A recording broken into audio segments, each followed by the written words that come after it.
اصل ضرورت صرف یہ نہیں کہ گولی چلنا بند ہو جائے، بلکہ وہ جو بنیادی ناانصافی ہے، اسٹرکچرل ناانصافی، جیسے غزہ کا محاصرہ یا فلسطینی علاقوں کو الگ رکھنے کی پالیسی، اس کو ختم کرنے کی ہے۔ صحیح، یعنی اصل امن فائر بندی کے کاغذ پر دستخط سے نہیں آتا، بلکہ ان بنیادی مسائل کو حل کرنے سے آتا ہے جنہیں اکثر نظر انداز کر دیا جاتا ہے۔ جی ہاں، بالکل، جیسا کہ باب کے آخر میں پیغام بالکل واضح ہو جاتا ہے، حقیقی امن وہیں سے شروع ہوتا ہے جہاں سچ بولا جائے، سچائی سے منہ نہ موڑا جائے۔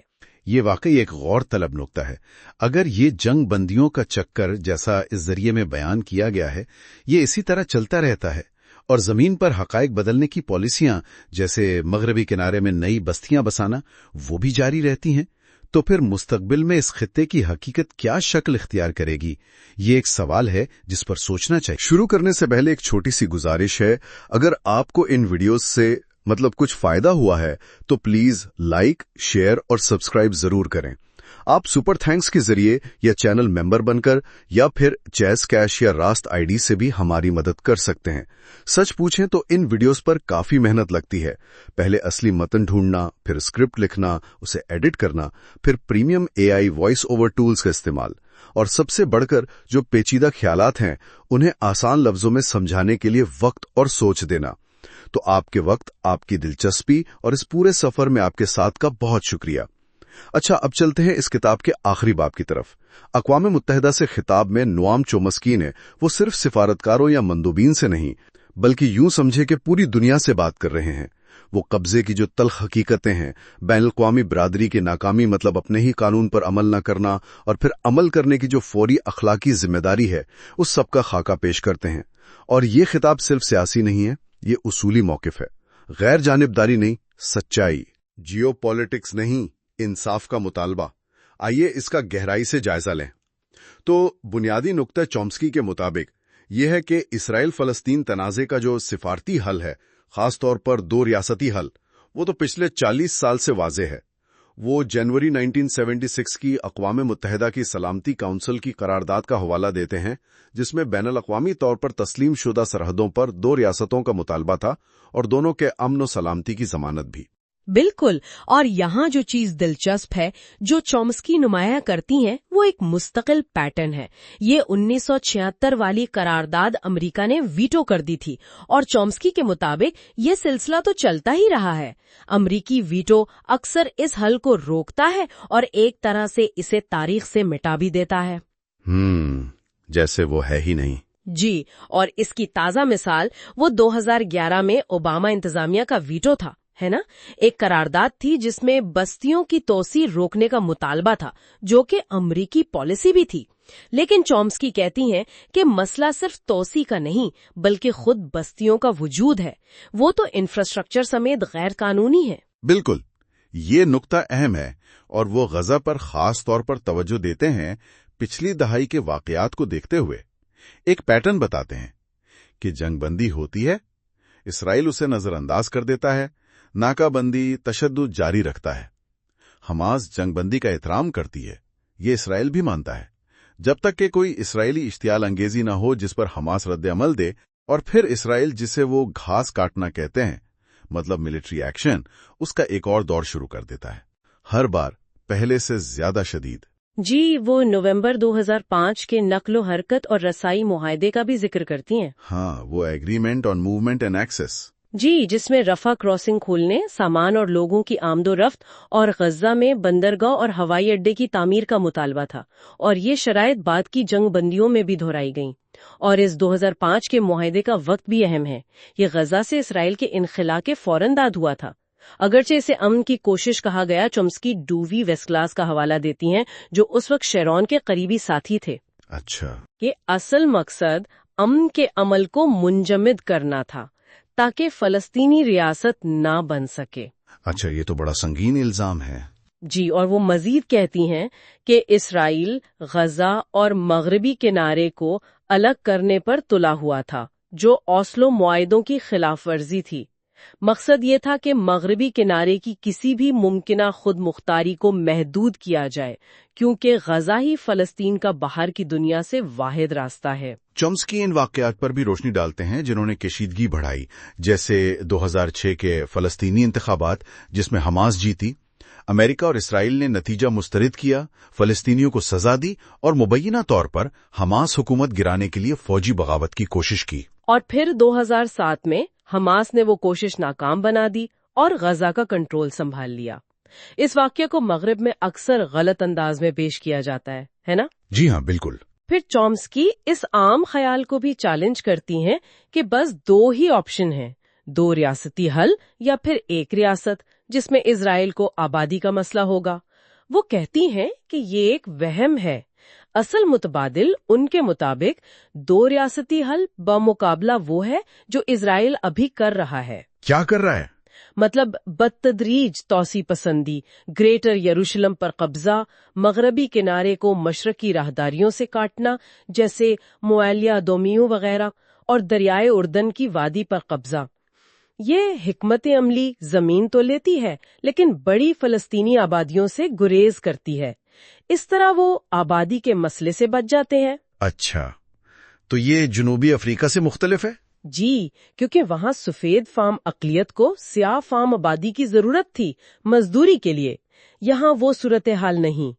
تو خلاصہ یہ ہوا کہ چومسکی کے تجزیے میں اصل خطرہ یہ ہے کہ امریکہ کی پشت پناہی سے اسرائیل کی موجودہ پالیسیاں چلتی رہیں گی، جس سے دو ریاستی حل کا امکان ہی ختم ہو جائے گا اور فلسطینیوں کے لیے بس بکھرے ہوئے غیر متصل علاقے رہ جائیں گے۔ تو اس آخری باب کے ساتھ یہ کتاب فلسطین پر ختم ہوتی ہے، لیکن مایوسی کے ساتھ نہیں بلکہ ضمیر کی ایک آواز کے ساتھ۔ جی، اقوام متحدہ سے چومسکی کا خطاب یاد دلاتا ہے کہ خاموشی سفارتکاری نہیں ہوتی، اور اگر ادارے عمل نہ کریں تو وہ ناانصافی میں شریک ہو جاتے ہیں۔ اس کتاب کا پیغام شروع سے ہی واضح رہا ہے، سچ بولنا چاہیے، خاص طور پر تب جب طاقت اسے دبانے کی کوشش کرے۔ اس سفر میں باب باب ساتھ رہنے کا شکریہ۔ امید ہے کہ یہ باتیں یہیں ختم نہیں ہوں گی، بلکہ گفتگو، سوچ بچار اور شاید مزاحمت میں جاری رہیں گی۔ ایک آخری سوچ غور کرنے کے لیے، اگر بین الاقوامی قانون اور ادارے واقعی مستقل ناکام ہو رہے ہیں جیسا چومسکی دلیل دیتی ہیں، تو پھر انصاف کے حصول کے لیے متبادل راستے کیا ہو سکتے ہیں؟ دباؤ کے نئے طریقے کیا ہو سکتے ہیں؟